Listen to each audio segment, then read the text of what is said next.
Welcome to the Slop Temple. We pray this video helps. In this video, I will explain how to play Resident Evil 4 on PC. First, let's ensure your computer is ready. Check that your system meets the minimum specifications, including at least 8 GB of RAM and a compatible graphics card. Next, acquire the game from a trusted digital store like Steam or the Epic Games Store. Once purchased, download and install it, which typically takes about 30 to 45 minutes depending on your internet speed. This initial setup is crucial for a smooth experience. Now, let's dive into the controls and settings. Resident Evil 4 offers extensive customization for PC players. Head into the Options menu to rebind keys. Many players prefer using the mouse for aiming and WASD for movement. Experiment with graphics settings to balance visual fidelity and frame rate. Aiming for 60 frames per second is ideal.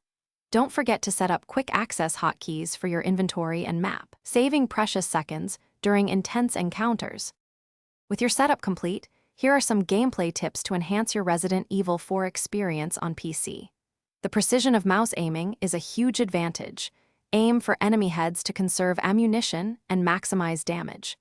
Effective inventory management is key.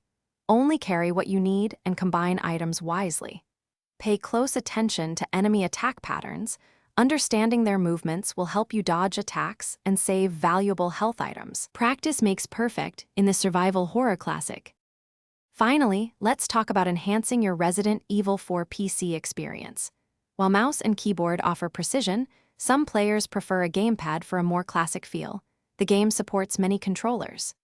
The PC community also offers fantastic mods, from visual enhancements to new gameplay elements, which can refresh your playthrough. Always remember to save your game frequently at the iconic typewriters. Losing progress can be incredibly frustrating, especially after a tough boss fight. Thanks for watching. Consider subscribing if we helped you.